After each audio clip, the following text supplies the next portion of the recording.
So far let's go away. back to that busy word. Okay. Hmm. How busy are you? I can see that you're posting like, oh, nag-enjoy ka ng life mo.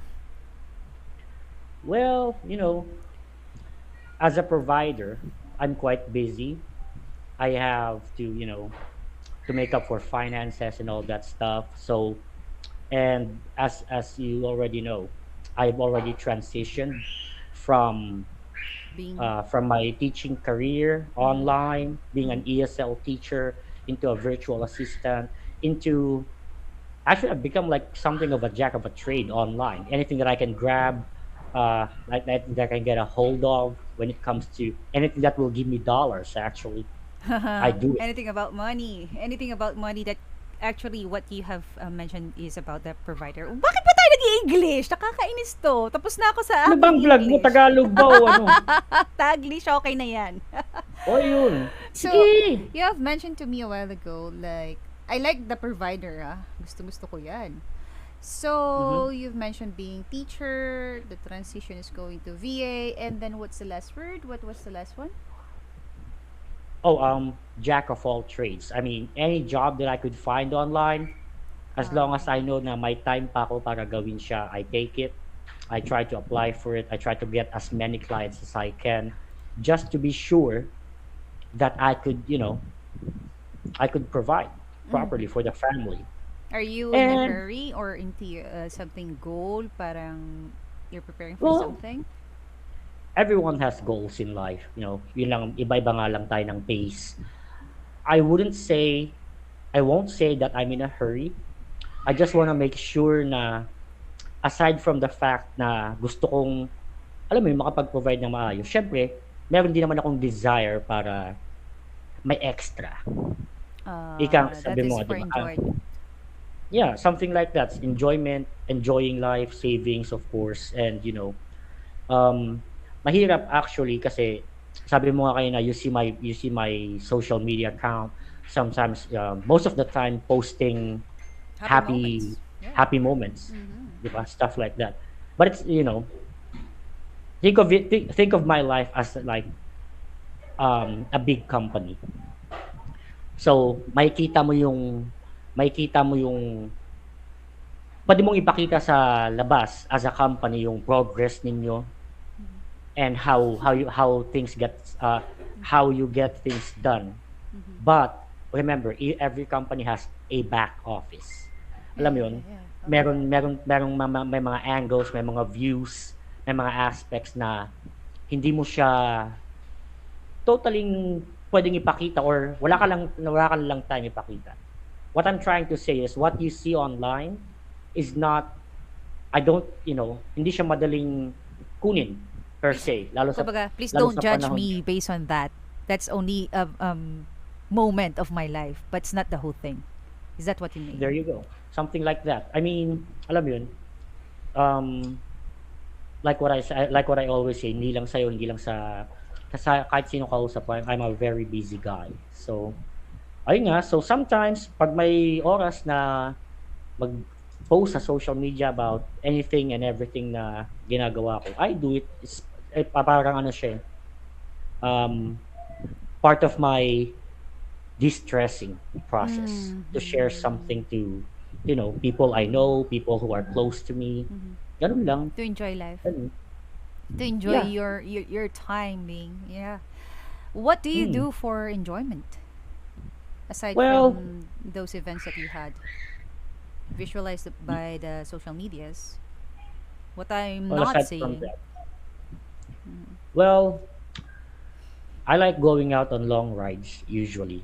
Pero recently, a lot has changed into my life. So, medyo nabago yun. Number one, wala pa dito yung mga sakyan ko. nasa, Okay. nasa Mindoro pa. Hindi Uh-huh. ko pa nakukuha. Oh, a chance. Well, I recently moved here, like less than a month ago. Remember the last Okay. time that you were inviting me to join your podcast per Ha ha se. ha ha. 'Di ba sabi ko nga wala pa tong desktop ko. I'm just using this crappy laptop na Okay. maski ang workload ko ay hirap na hirap siyang Crappy but helpful, huh? Tinawid ka niyan. Yeah, pero wala akong utang na loob sa kanya. Kaya yun. Kasi tinawid niya ako, yes, Mhm. for like a few weeks, almost a month. Pero Ah, during those time, alam mo, you know me, I'm a very techy guy. I mhm. like my PC, right? Mhm, So mhm. nung ito ang ginagamit ko, parang alam mo yun, ang bigat-bigat ng trabaho kahit ang dali. Oo, Wala oo. lang, hindi naman, siguro you can say na medyo maarte ako when it comes to working. Kasi alam mo naman, ayoko nang may palpak. Which Mhm, is, awa ng Diyos, hindi naman ako pinalpak masyado ng laptop. But there are times, so nainis pa rin ako sa kanya. But I still like it. And mhm. wala pa akong pambili ng mas malakas. So there. Kaya yun. May pagka-perfectionist ka pala. Hindi naman masyado. Ayoko lang nung, alam mo yun, hindi ako perfectionist as much as possible.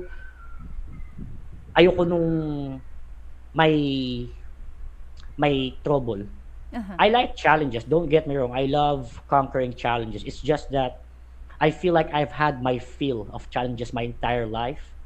And at this point of my life, I as much as possible, gusto ko na siyang, alam mo yun, tangina, sawa na ako sa mga ganyan. Baka pwede naman yung smooth sailing na ako as much as possible. Yun lang. Okay. Okay. Been Pero through, parang luckily, been through. Mhm. mm, yung just breeze through things, stuff like that, yun lang.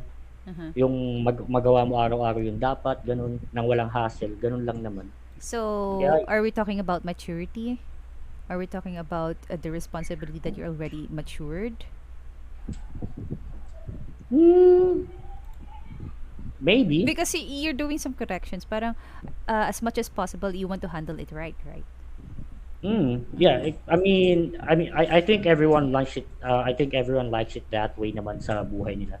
I guess what I'm Not all. I know someone.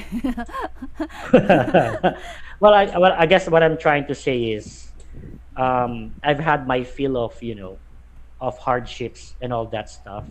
So at this point in my life, I am, holy shit, I'm 37 already. So I alam mo yun, parang ayoko namang umabot sa point na senior citizen na ako eh. Nagtatrabaho pa rin ako. I was just Oh. parang ganun. Parang, 'di So ba dapat sa you ganun are preparing for yourself. Like, for do you myself, have any plans when to stop, when to rest, when to retire? no specific plans about that, but ang sa akin lang is hangga't kaya ko, syempre, di ako titigil para sa mga anak ko. For myself, okay lang ako eh. Alam mo naman ako eh. Hindi naman akong pakialam sa sarili ko masyado. Pero syempre, nangangarap din naman ako na, Diyos ko naman, may uban na ako, nagko-call center pa rin ako ngayon. Mm-hmm. May uban na ako, nagti-TPR pa ako sa mga estudyante. 'Di ba? Siguro 'yun ang main goal ko right now. Kaya panay-panay lang din ang kayod para yun lang, to secure the future, especially for my kids. For me, I'm good. Alam mo yun, it's not gonna be an issue for myself, but for the kids. Mahal magparal, lalo ngayon, Mm-hmm. shit. Mm-hmm. Kaya yun, libro, Yeah. uniform, since face Transportation, to face. food There you go. allowances. Yeah, everything. Yeah. Everything. That's the Good. only thing that I miss from while I was living on the island of Mindoro. Ang dali ng lifestyle ng buhay doon. Were you Here, originated from Mindoro? my mom did. My dad is born and raised in Manila. I believe La Loma, I'm not really sure. Pero ako, I was born and raised in Caloocan. And then, decided to move to the province. Uh, but I didn't really plan on staying there for that long. I lived in Mindoro for like, I don't know, 15, 18 years, I think, of my life. And back there, everything is so easy, ang baba ng cost of living, Oh. and so stuff like that. Pero yeah, moving back into a city proper, Uh-huh. like where I'm at right now, Lahat gastos. yeah, you can see the difference. You Of can see course. and I feel. know You that. can see and feel the difference talaga. Uh-huh. Uh-huh. Kaya yun, so, yun nga, going back, that's why, I became more busy. Kasi, kung ano yung meron ako before, okay lang sa akin mag-adjust, pero ayaw ko. So, kailangan, kung mas gumastos ka dito, kailangan magkaroon ka ng mas maraming papasok para balance. Or if anything, sana mas may dagdag pa kasi dito Mas masarap lumabas dito nga naman. Maraming pasyalan. Unlike sa island, you go to the beach, you go to the mountains, you go to your farm. Yun lang. Ganun Gaano ka lang. na katagal nag-freelance? It's just like, still we have some bosses, right? If you do some freelancing, we still have some bosses who actually manage us. Or, Hmm. yeah. But how about, couldn't you imagine yourself like putting into a business, like, to have to handle something? To I'd become like to. a I'd real like to. boss of your own? Mm-hmm. Yeah, I mean, that'll be great. But the thing is, I do have I feel like I can do it financially. But I guess ang nag-hold back sa akin is yung takot na, alam mo yun, yung mga what if di mag-work? Paano ko babawin yung nailabas ko na? Parang mga ganun, yung takot na mag-invest into something na hindi ka sure, Mm-hmm. That's which it. is I'm waiting normal, for that. I'm waiting for that di actually. ba? That line. All Hmm. right. Kaya yun, Okay. alam mo yun, lahat naman ng bagay na aral.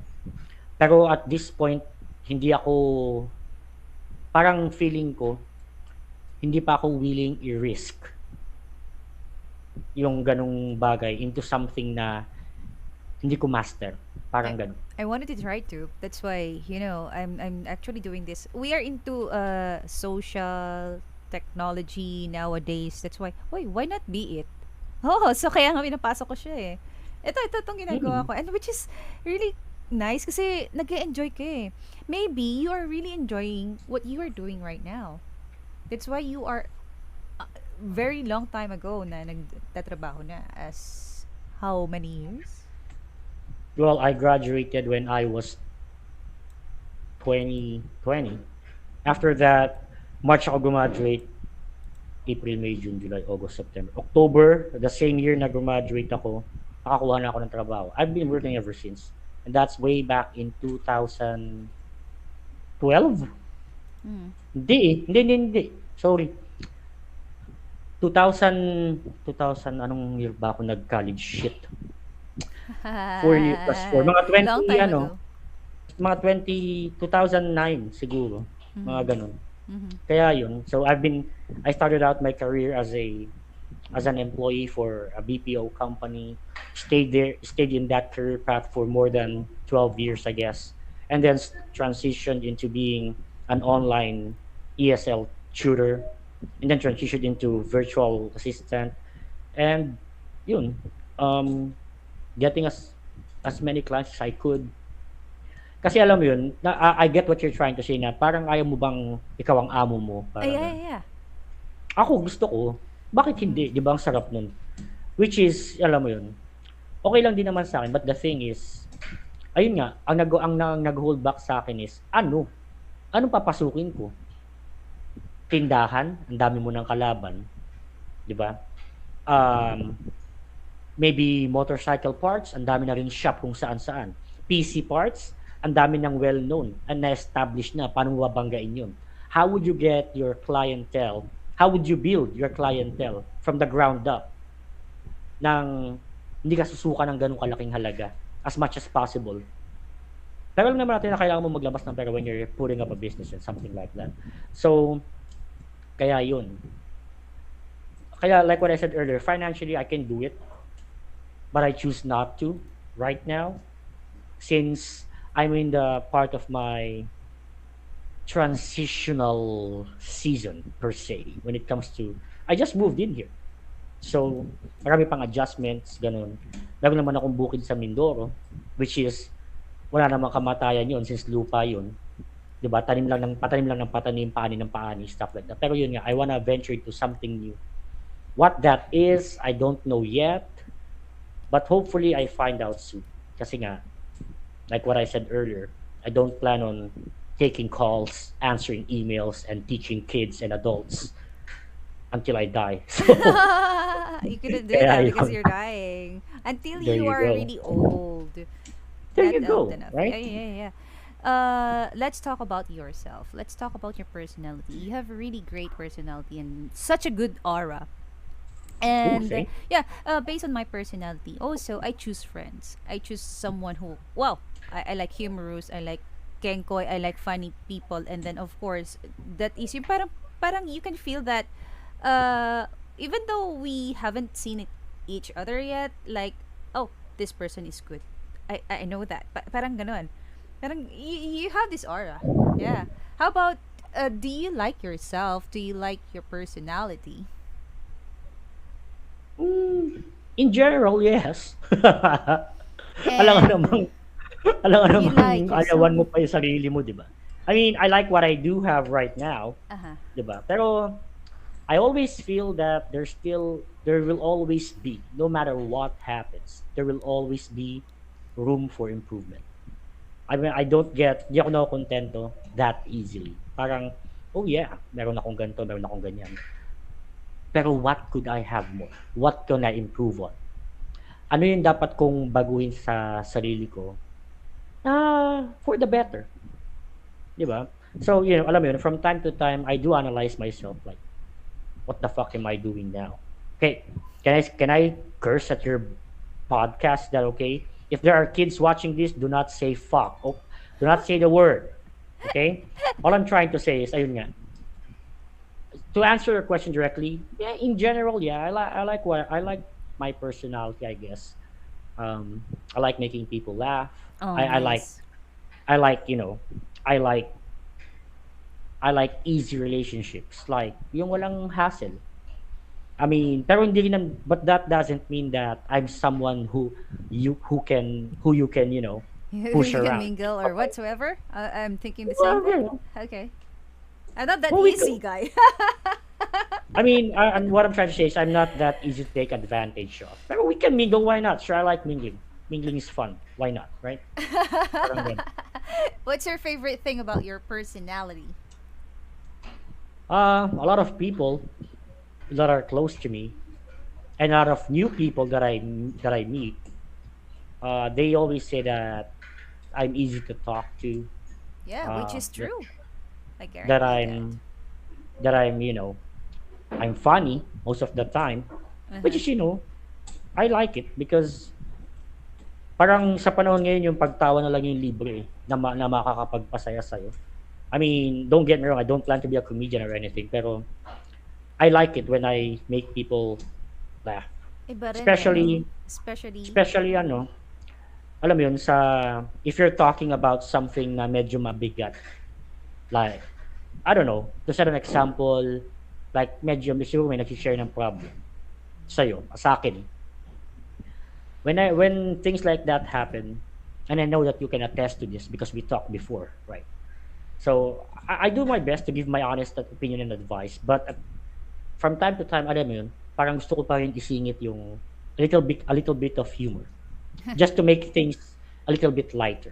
Parang which is ganun. better, which is nice. I Yeah. like that way. I actually like that way. I am not into really serious matter like, oh, ano ba? Tatapusin ba natin to? We started it like this and we're going to have or to end this like this. Ano ba? Diba? Boring na yun. Wag naman. True. So true. All right. So, what is something that you have accomplished as an adult that your younger self would be proud of? Are we Accomplishments talking right now. about are we talking about like assets or like life lessons? Anything. If you consider that as your accomplishment, why not? Well, being a I don't want to say I'm good. I want to say I'm great with confidence. Being a great father to my kids is my biggest accomplishment in my life, to be honest with you. I mean, if you could get the chance to see me when I was, living carefree with no responsibility, ibang-iba ang layo. Kasi iba na rin syempre pag parent ka na, 'di ba? Yeah, yeah. Tapos ayun, so that's my partner's kid. Tapos yun, ayun, being a great father and being a You are separated. You have for how yeah, long? we had a falling out. Me and the mom of my kids had a falling out. After Mm-hmm. a while, na living alone, And I met someone, okay naman, she's very caring, we love each other truly, Nice. and that is what brought me here. Actually, we decided that do you think that it's time for us to live together, Getting stuff together. like Mm-hmm. yeah. Then he said yes, and I was like, yeah, sige, mag-leave lang ako. The original plan was for me to go to visit, stay for a couple of weeks, go back. But when I got here, things changed. Kasi alam mo yun, there's there's no moment of awkwardness when I got here. Parang lahat ng kasama niya sa bahay, I felt really welcome. Parang ang tagal na namin magkakasama and all that stuff. So, napakagaan. And for me, that's, that tells me that everything is genuine. And from past events in my life, I can really use a lot of genuine right now. Kaya yun. So I decided that I did make a big decision. I talked to my family na I'm not going back to San Jose. I wanna stay here. And then they just, of course, they would ask you like, bakit? Ganyan, ganyan. Mm-hmm. Ang simple-simple ng sinagot ko sa kanila. Mm-hmm. Sabi ko lang, I'm happy here. Masaya Oh. ako dito. Mm-hmm. Wala man silang say. Alam mo, wala man silang matanda ko na para pigilan nila eh. Tsaka What matagal ko about nang your pinapatak. kids? They, yesterday nandun kami, nasa Caloocan ng kids ko ngayon, na kaila mama. But I am going to get them. I'm just settling this. I Uh-uh. bought this house. I just bought this. When we met at the first time, me and my partner, they were living in Bulacan. And then I was like, let's look at properties, rent to own shit, stuff Uh-uh. like that. Uh-uh. So we saw this one. It's okay, 2-story. It's got terrace, got laundry area, kitchen is okay. Uh-huh. And there's, I'd like to have some work done para lang ma-improve siya. Uh-huh. And ayun, Uh-uh. we pulled the Your name is Arvin. Do you give nickname for yourself? Like, I wanted to be called like this. I give nickname like this. Do you have any nickname? no, not really. I don't give myself nickname. Mm-hmm. But my friends do. Uh, be, a lot of my friends, my real friends, really close people to me, they call me Bogs. I Bogs. mean, you saw my page before when I was still streaming, right? The Yeah, Bogs yeah, mic. yeah. Hit the Bogs. Yeah. Mm, And what does really. your name mean? Bogs. I don't know those stupid assholes, my friends before. Because I play the drums, so Ah, nice. they would think like Arvin is not a band name, so we gotta think of something for you. Oh, okay. Something that would pop, something Uh-uh. that Remarkable. Mm-hmm. that people would easily remember, stuff Mm-hmm. like that. So it's stuck actually. So yun, Mm-hmm. kaya yun. Pero if you would ask me if I give one for myself, I really don't. Pero during training, because I was a product specific trainer before, Uh-huh. Uh-huh. so I would ask my trainees on day one that I'll give you two choices. It's either you call me Arvin, or you call me Master, or you call me Baby. Choose. Ha ha You ha. know, I just want to make sure that they just address me by my first name. I don't like, even though I do have, you know, the position, the upper hand per se in the company Mm-hmm. as their immediate supervisor, something like Mm-hmm. that. I don't like. I really don't like it when people address me as sir. Just Arvin. Arvin is good. That's my name. Mm-hmm. Ayun, ganun lang. Kaya yorn. You have mentioned to me that your partner right now is actually you have no problem at all when it comes to financial, and you're really Mhm. actually matchy, mix and matchy. All right, so who's doing the house chores? I usually do it because she works just like me. She works night shift. So Mm-hmm. we don't have, wala kaming maid dito or anything like that. So I usually do it when kasi I end my shift at around, before nagbago schedule ko recently. I Mm-hmm. end my shift around 5 in the morning. So does she, because we had the same client Mm-hmm. before. Mm-hmm. So she would go to bed probably around 5:30 before 6 para Uh, magpahinga. Sa ako rin naman, pero I make it a point that before 12 gising na ako para mag, prepare food. Oh, So, pero sweet.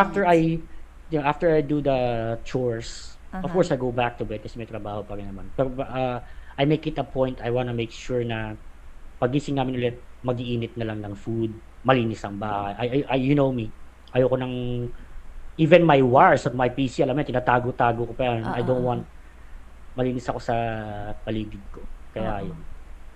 I do the chores. She helps me during rest day. And, Mm-hmm. It's good thing. This is yeah, like hindi naman siya, she's cooking for you. na we talk. Kasi yung sa Mindoro, sariling bahay at lupa ko na eh. Sabi Uh-uh. ko nga sa eh, ayaw niya, hindi pa siya ready tumawid ng dagat. Kaya sabi ko, sige, sure, let's go. More properties, more fun. Why not? Diba? So, yun. Kaya sabi ko nga sa kanya, and my partner right now, she has a very good relationship with my mom and my kids. So, alam Which ng kids, is the fact that you are considering. I think you're of looking at. course, You of highlighted course, it. Mm-hmm. number one, always number one is going to be my kids. So, ayun. Which is okay. She's also, when I met her, she's a single mom. She has like kids of her own. The the boy that you saw earlier, ano siya? Actually, hindi na siya biological son. Anak yun ng pamangkin niya that died at a very early age. So, she opted to adopt the kid. So, kaya yun. Oh, your partner has a really nice and kind heart, huh? Not She does. everyone. Not She everyone would does. actually think and do that. Mm-hmm. Yeah, she does. Kaya yun. And everything to me is really new. I mean, you know me, I've lived alone for like more than a decade, You more than 10. embrace her situation.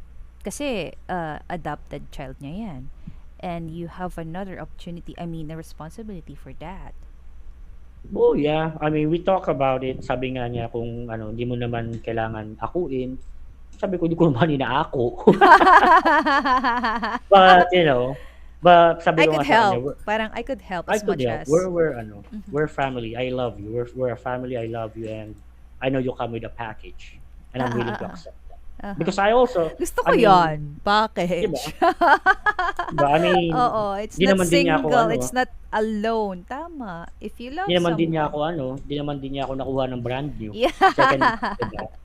So, alam mo 'yun. But me and my partner right now, we're really happy together. We're making things work.